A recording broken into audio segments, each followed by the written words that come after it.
Chers téléspectateurs, bienvenue en classe sur l'ORTM.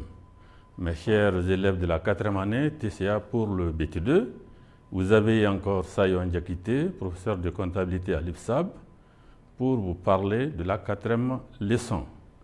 Alors, cette 4e leçon, c'est la suite du chapitre 2 qui a porté sur les coûts partiels. On avait prévu, vous vous rappelez, de voir à ce niveau 3 leçons.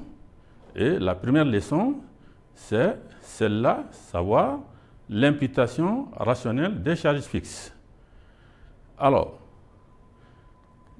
pour parler de l'imputation rationnelle des charges fixes, il y a d'abord le terme imputation et charges fixes sur lesquelles on va s'appesantir un peu.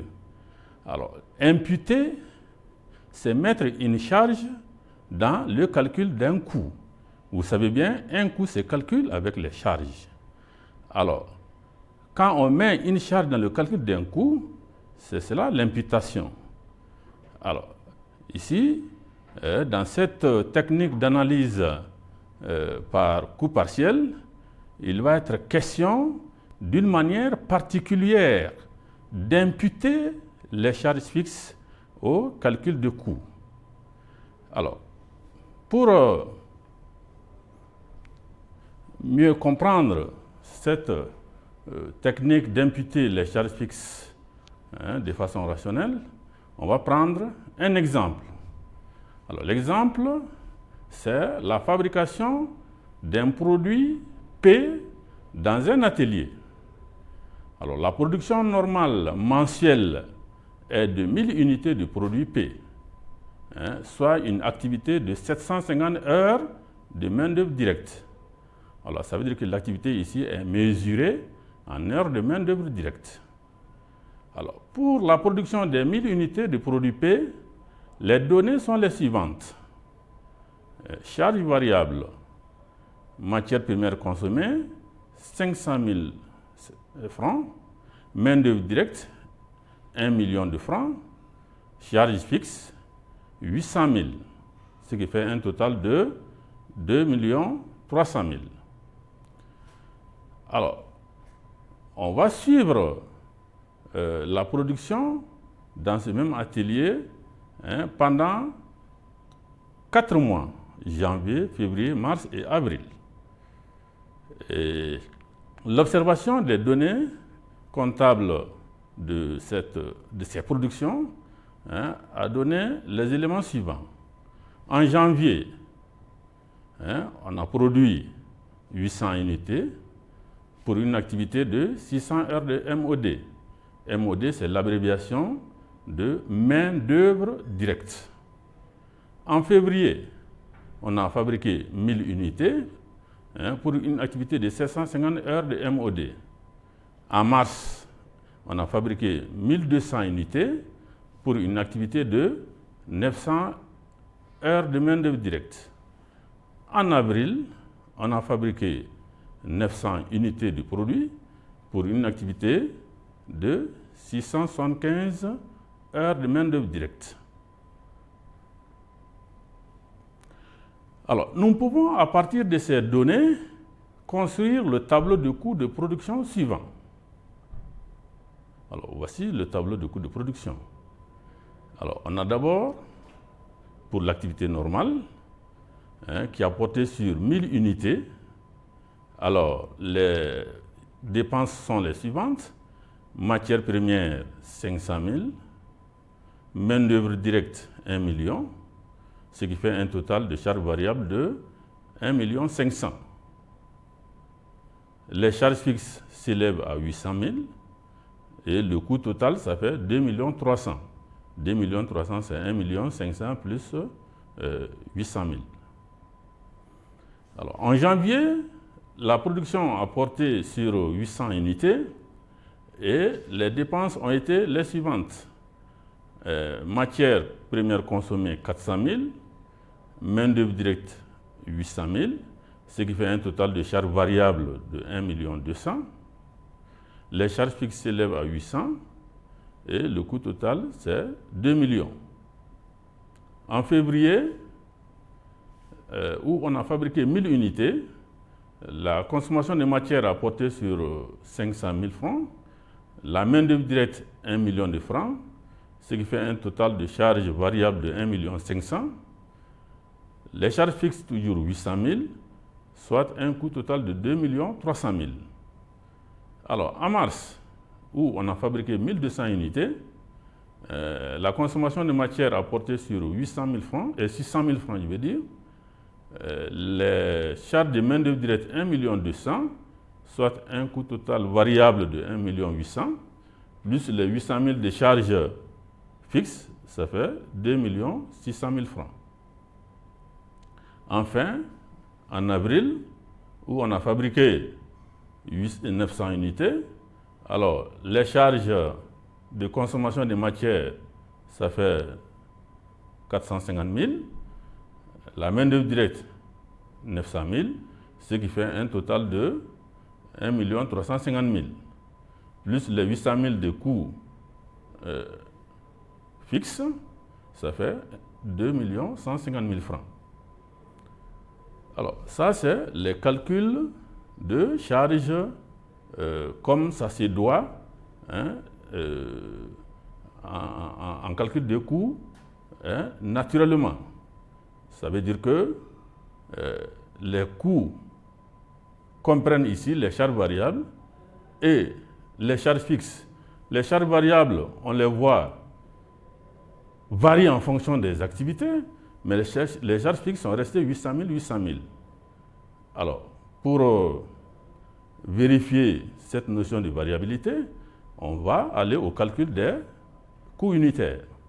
Alors, on sait bien que les charges variables étant liées à l'activité, hein, le lien, c'est ça qu'on appelle le quotient de proportionnalité. Ce lien-là, il est invariable.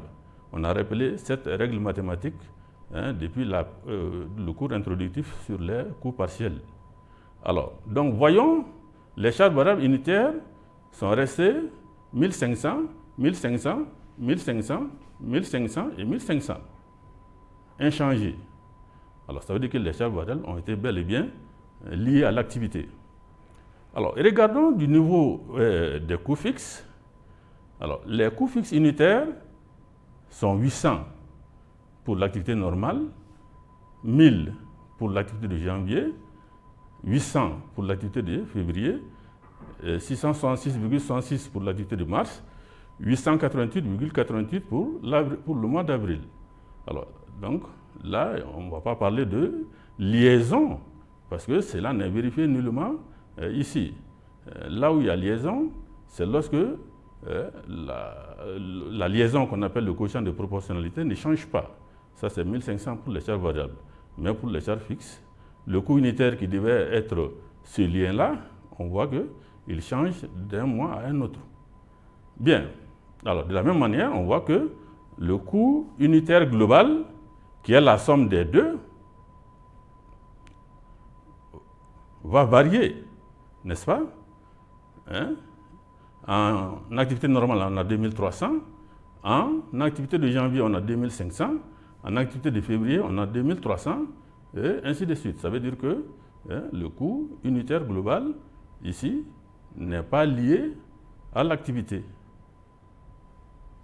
Alors, ça c'était pour montrer comment les coûts sont imputés de façon normale. Hein? Alors, maintenant, on va voir comment est-ce que les charges vont être imputées au calcul de coûts lorsque ce n'est pas cette méthode habituelle, mais plutôt la méthode de l'imputation rationnelle des charges. Alors, on rappelle au passage les calculs des coûts unitaires. Alors, les charges variables unitaires, c'est le total des charges variables sur la production totale. Les charges fixes unitaires, c'est le total des charges fixes sur le nombre d'unités produites. Et le coût global unitaire, c'est la somme coût variable unitaire plus charge fixe unitaire.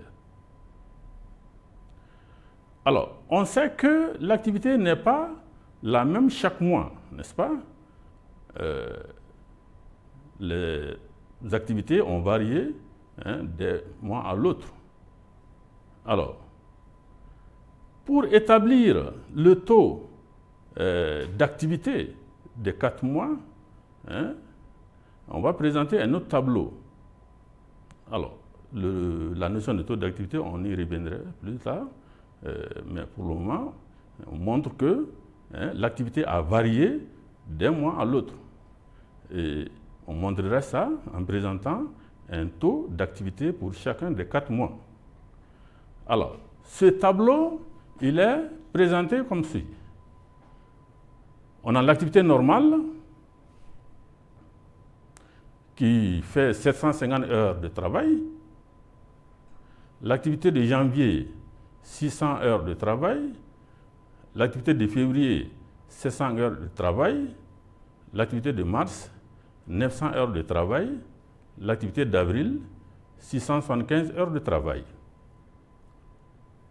Alors, on va calculer le taux d'activité. Le taux d'activité, il est calculé par rapport à l'activité normale. Ça veut dire que on va déterminer quel pourcentage fait le volume d'activité de chacun des mois par rapport à l'activité normale.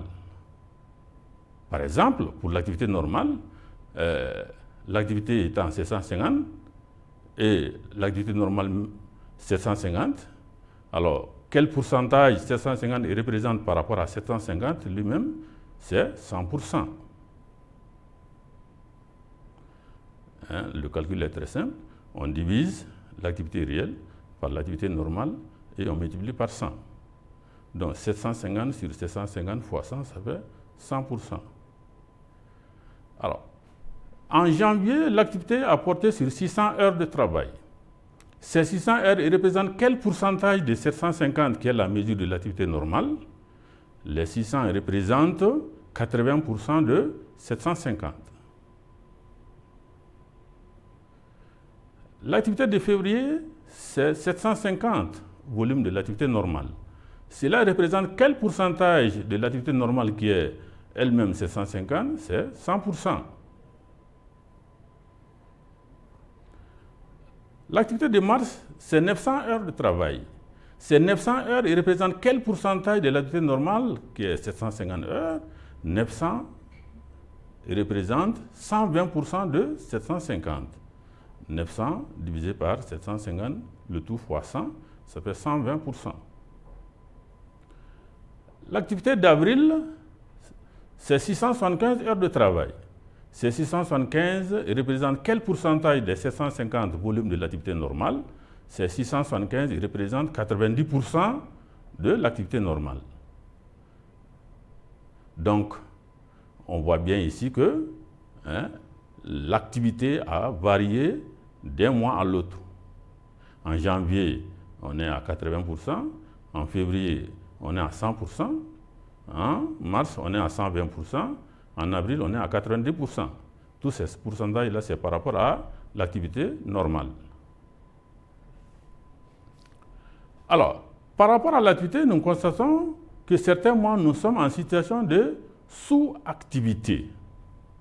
Sous-activité, ça veut dire qu'on est en deçà, on est en bas de l'activité normale.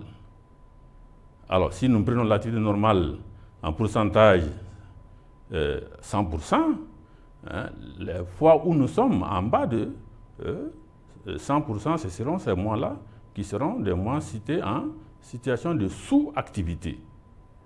Il s'agit du mois de janvier, où on est à 80%, et du mois d'avril, où on est à 90%. Mais dans certains mois, nous sommes en situation de suractivité. Alors, en situation de suractivité, ça veut dire qu'on est au-dessus de l'activité normale.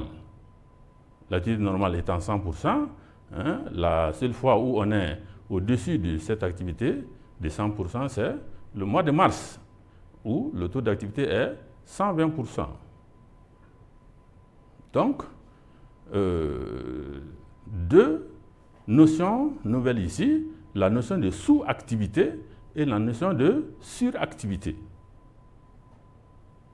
Naturellement, il y a des mois où on est en activité normale, c'est-à-dire où on est à 100% d'activité.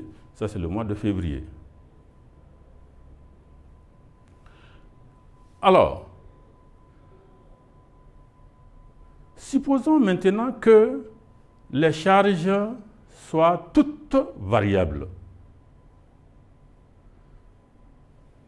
à savoir les charges fixes aussi.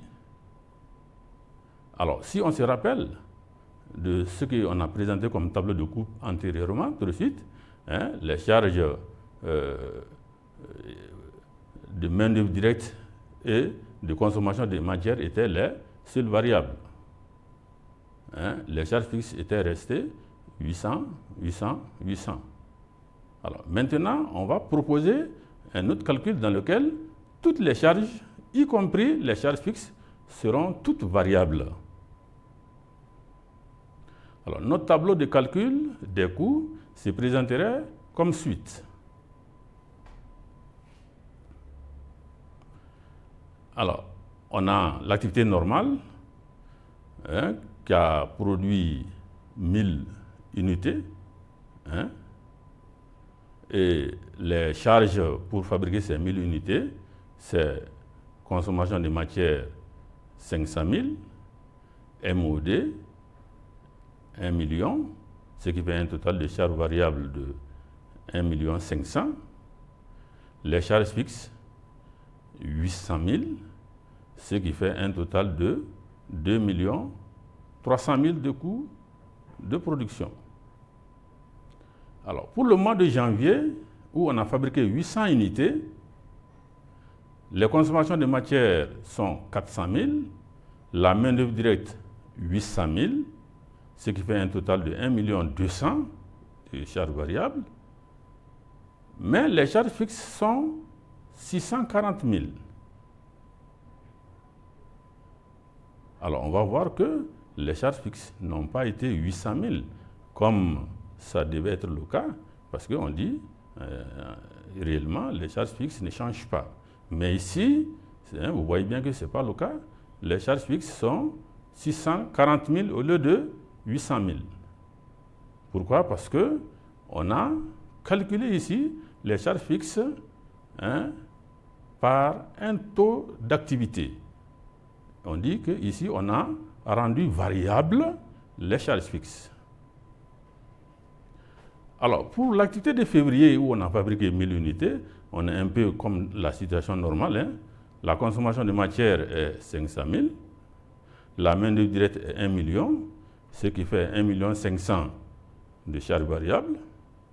Les charges fixes sont 800 000. Ces 800 000, tout est ici comme l'activité normale. Donc, ça fait un volume de charges total 2 300 000. En mars, où on a fabriqué 1200 unités, alors, les consommations de matières se sont élevées à 600 000, la main-d'œuvre directe 1 200 000, ce qui fait un volume total de charges variables 1 800 000. Ici, les charges fixes sont 960 000. Ce n'est pas 800 comme le tableau du cas passé, mais 960, ça veut dire ici que les charges variables, les charges fixes ont varié. Sinon, elles devraient être normalement de 800 ici. Alors, ces 960 viennent du fait qu'on a fait varier les charges fixes en les multipliant par le taux d'activité qui correspond à ce mois-là. Alors, pour avril, où on a fabriqué 900 unités, les charges de matière, c'est 450, la main-d'œuvre directe 900, ce qui fait un volume total de charges variables de 1 350 000, plus les charges fixes qui sont ici à 720 000 au lieu d'être 800.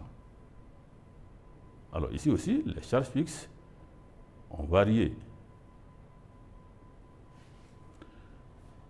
Alors, on va donner les caractéristiques qui montrent que toutes les charges dans ces tableaux de coûts-là sont variables. ça, on va passer par les coûts unitaires.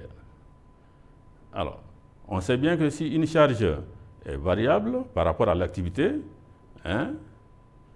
chaque fois, elle va garder un quotient de proportionnalité inchangé par rapport au niveau d'activité correspondant.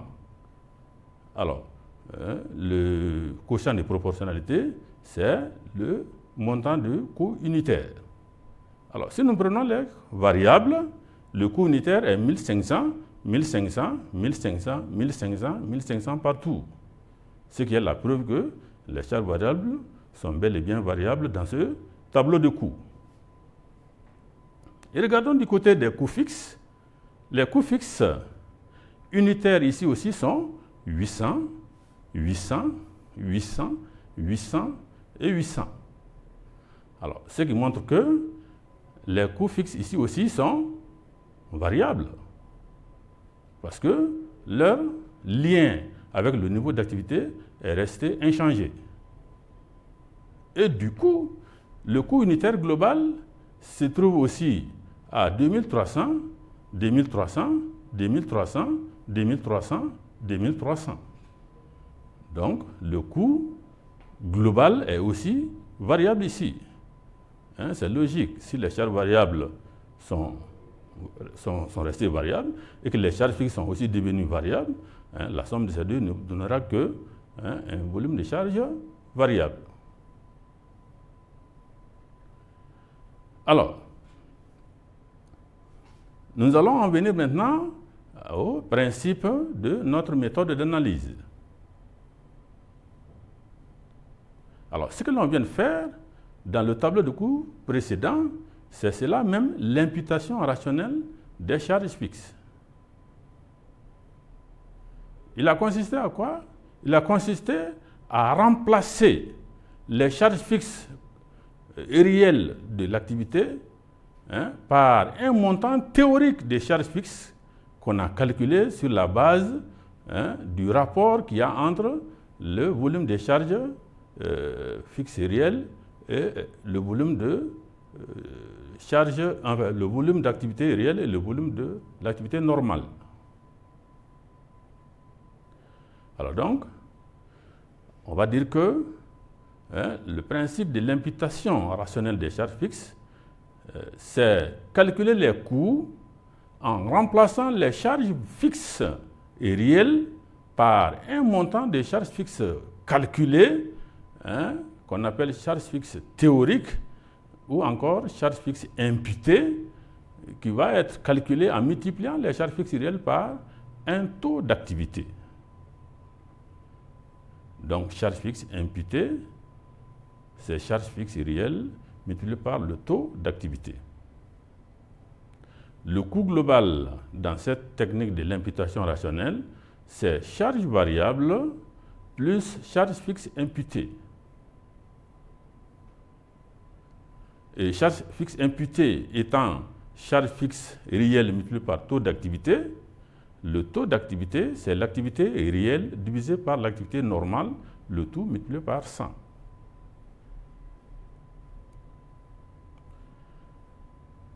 Alors, donc, on comprend que dans cette technique d'imputation rationnelle, il s'agit de recalculer les éléments d'exploitation d'une entreprise en écartant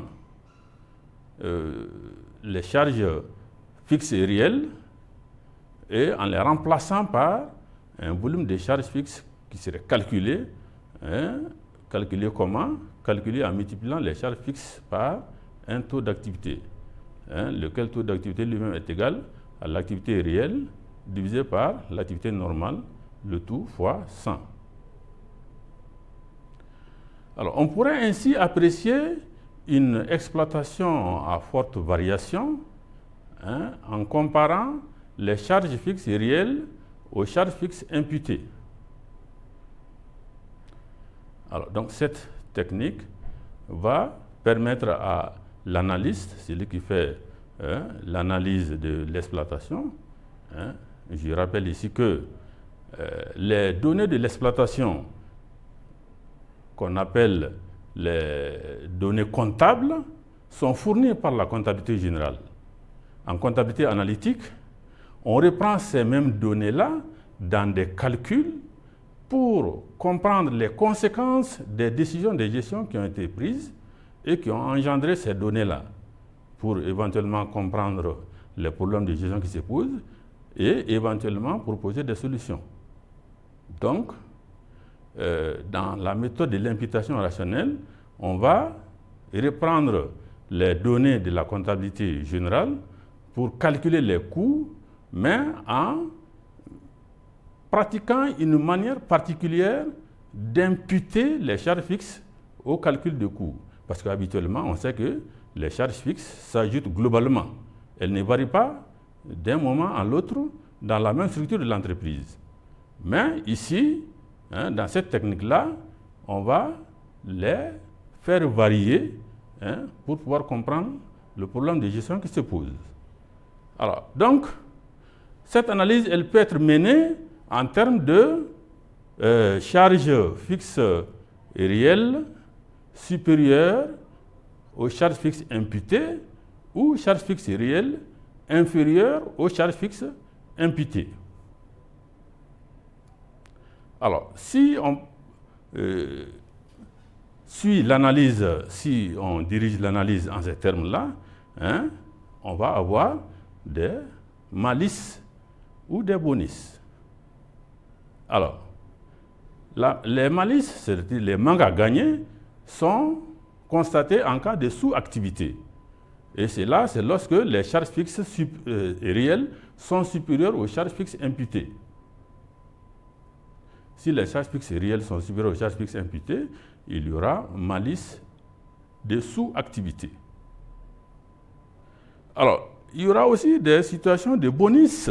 Et ces situations de surplus sont liées aux situations de suractivité. Et il y aura suractivité lorsque les charges fixes et réelles sont inférieures aux charges fixes imputées. Donc si on dirige l'analyse en termes de charges fixes et réelles et charges fixes imputées, on va avoir des situations de malice en cas de sous-activité et des situations de bonus en cas de suractivité. Suractivité, si les charges fixes et réelles sont inférieures aux charges fixes imputées, et sous-activité, si les charges fixes et réelles sont supérieures aux charges fixes imputées. Alors, on peut diriger cette analyse par imputation rationnelle aussi, pas en termes de charges fixes réelles comparées aux charges fixes imputées, mais en adoptant cette démarche de différence d'imputation rationnelle. Ça, c'est aussi un nouveau terme.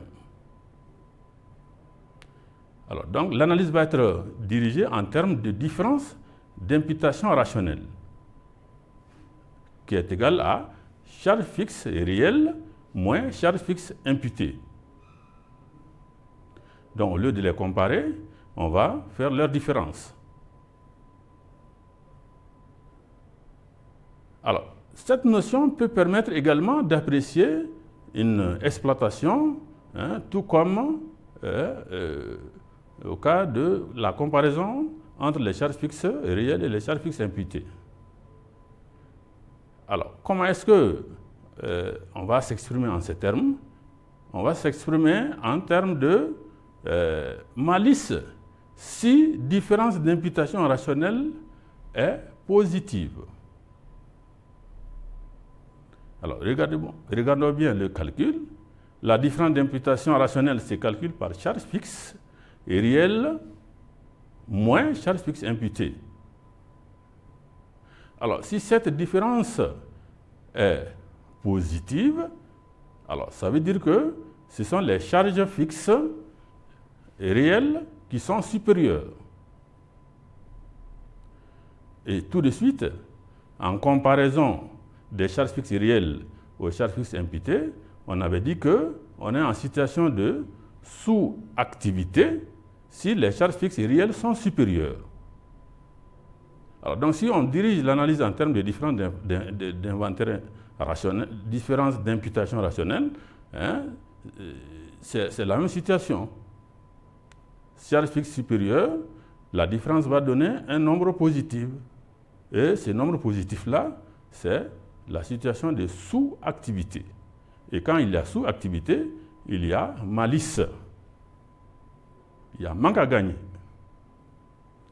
Alors, et dans l'autre cas, c'est lorsque les charges fixes et réelles sont inférieures, la soustraction va donner un nombre négatif, n'est-ce pas?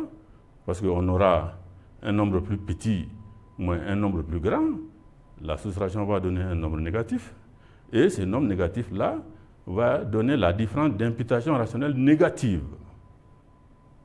Ça, c'est en cas de suractivité. Parce qu'on sait bien qu'il y a suractivité lorsque les charges fixes et réelles sont inférieures. Et il y aura bonus lié à la suractivité. Alors, ça veut dire que cette analyse d'imputation rationnelle peut être dirigée soit en termes de charges fixes réelles supérieures ou inférieures à charges fixes imputées, ou en termes de différence d'imputation rationnelle. Dans tous les deux cas, l'analyse se fait de la même manière. Alors, conséquence de la méthode de l'imputation rationnelle. Alors, cette méthode exige le reclassement des charges. On a parlé ici de ventilation. Il s'agit du reclassement des charges, c'est la même chose, en charge fixe et en charge variable. Vous vous rappelez bien, on avait dit ça lorsqu'on a introduit les coûts partiels. En coûts partiels, les charges indirectes sont appréciées en termes de charges fixes et en termes de charges variables. Mais ça ne suffit pas en méthode d'imputation rationnelle.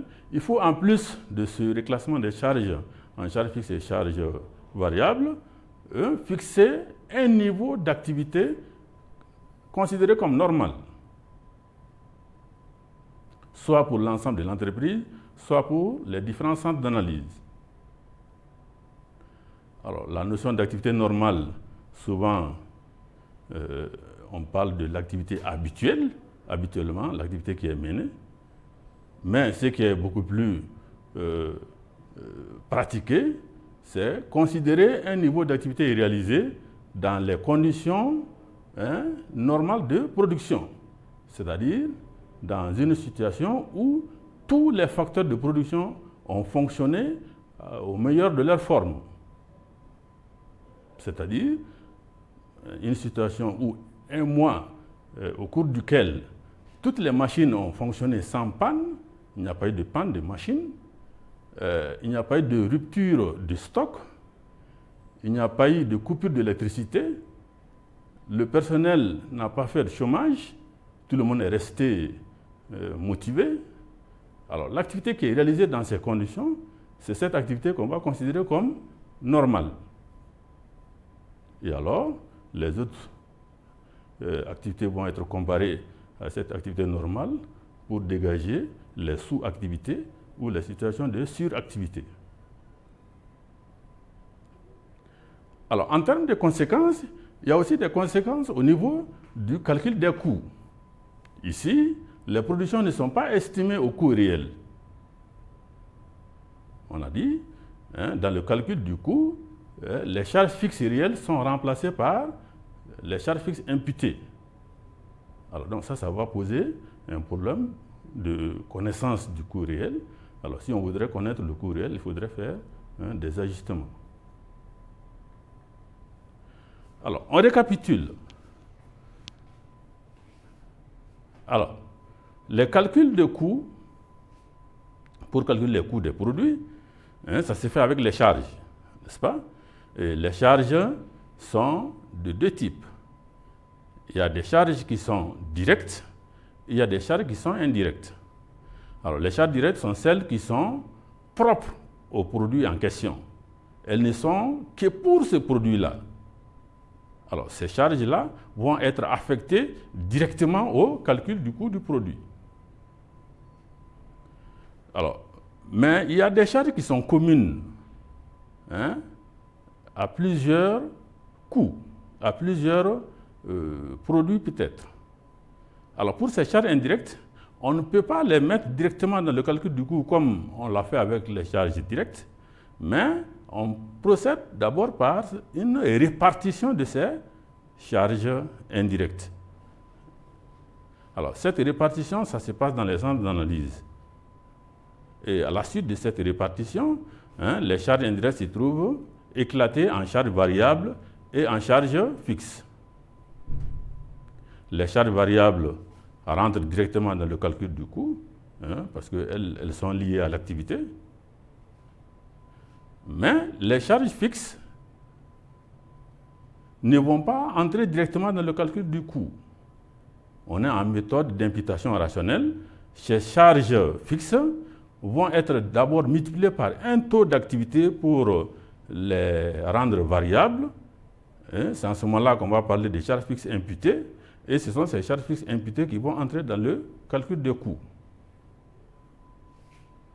Alors ça, c'est le schéma pour calculer les coûts des produits en méthode d'imputation rationnelle. Application. Un nouvel hôtel de 50 chambres a été construit. Ces charges sont les suivantes. Charge fixe, 100 000 francs par mois. Et ça, c'est pour le loyer. Ça veut dire que l'hôtel là est dans une maison qui n'appartient pas à l'entrepreneur. On paye le loyer à la fin du mois.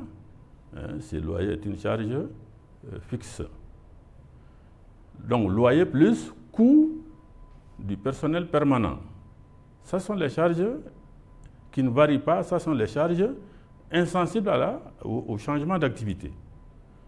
Les charges variables sont fixées à 10 francs par chambre louée. Et ces 10 francs, c'est pour le petit déjeuner plus le service de blanchisserie. Alors, les chambres sont louées à 100 francs par nuit.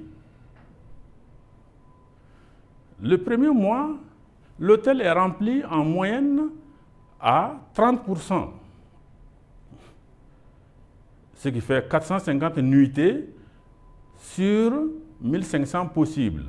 Alors, ça veut dire que 1500, c'est la capacité normale des nuitées, et l'hôtel qui n'a fonctionné qu'à 30%, 30% de 1500, ça fait bien 450 nuitées.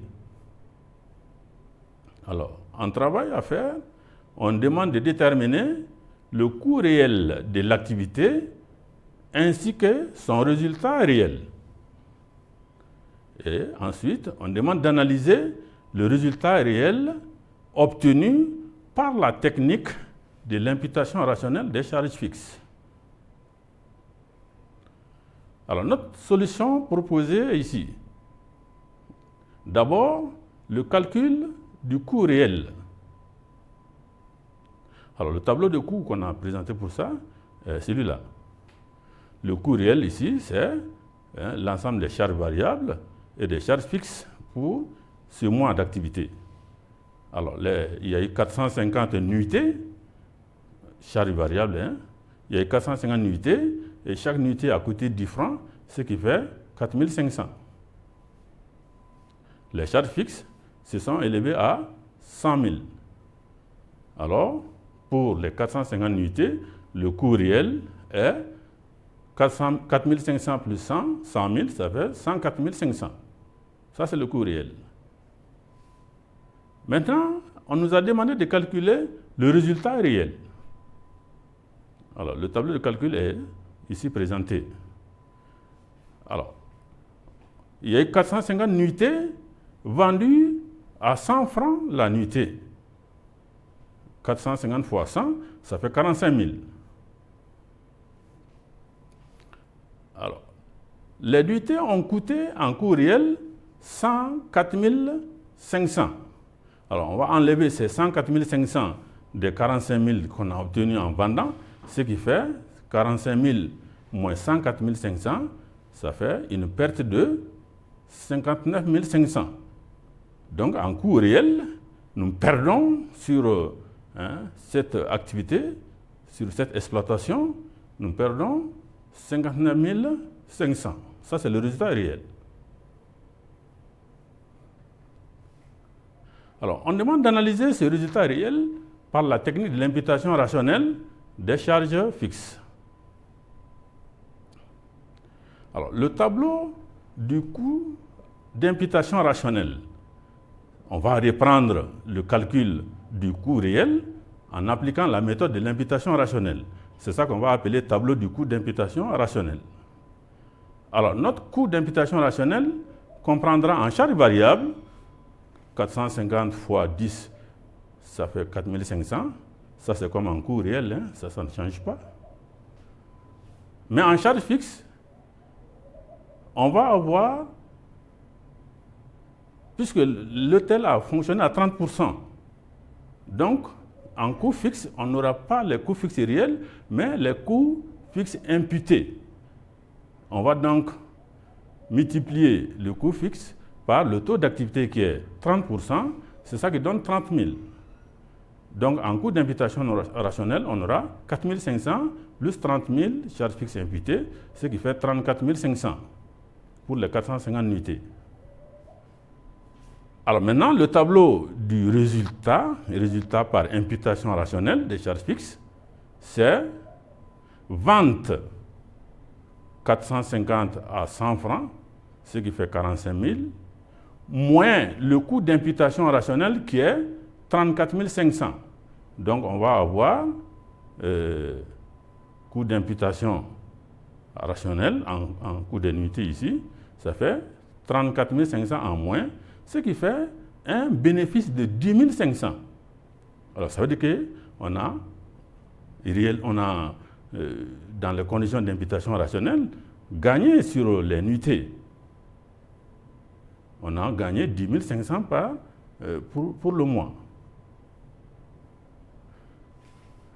Alors maintenant, comment est-ce qu'on est arrivé à la perte de 59 500 dans la situation réelle? Parce qu'il y a eu la sous-activité. Et quand il y a sous-activité, il y a malice de sous-activité, il y a manque à gagner du fait de la sous-activité qui est en pourcentage 70%. Parce que l'hôtel a fonctionné à 30%. Donc les 70% sont la mesure de la sous-activité. Et malice de sous-activité ici, c'est 70% de 100 000, ce qui fait 70 000. Alors, ces 70 000 étant un manque à gagner, plus les 10 500 qu'on a obtenus normalement dans l'exploitation du mois, c'est ça qui donne la perte de 59 500. 70 000, c'est un manque à gagner, c'est pourquoi il y a le moins ici. Plus et moins, ça donne 59 500 de perte. Alors c'est comme ça qu'on est arrivé à la perte de 59 500. Alors en analyse de cette situation, on en déduit que l'activité en elle-même n'est pas mauvaise, elle est rentable. C'est vrai, il y a une perte constatée, mais la perte là est liée à la sous-activité, qui est d'ailleurs normale, parce que l'hôtel est à ses débuts. On est au démarrage. Alors ça veut dire qu'il y a d'autres problèmes qui se posent. Sinon, ce n'est pas que l'activité de l'hôtellerie même, ici, n'est pas à soutenir. Donc la solution n'est pas de fermer l'hôtel, mais par exemple d'intensifier la communication, faire beaucoup de publicité pour que l'hôtel soit reconnu, pour que l'hôtel puisse avoir une bonne place dans le cercle des hôtels de la ville. Alors ça, c'est une application de la méthode de l'imputation rationnelle qui montre ici qu'il ne faut pas abandonner cette activité parce qu'il y a une perte constatée pour le premier mois d'activité, mais plutôt comprendre qu'il y a la notion de sous-activité ici qui a fait qu'on a constater une perte de 59 500.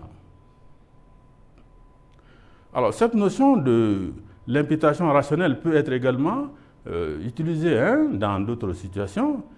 Par exemple, les entreprises qui viennent soumissionner aux offres de l'État.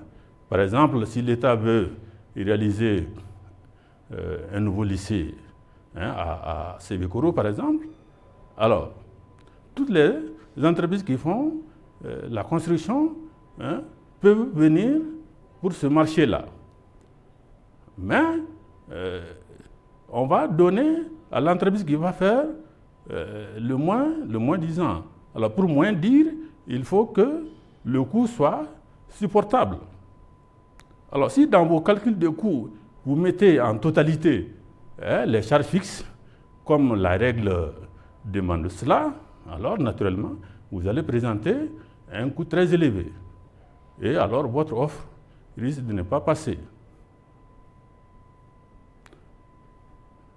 Alors, merci et à bientôt.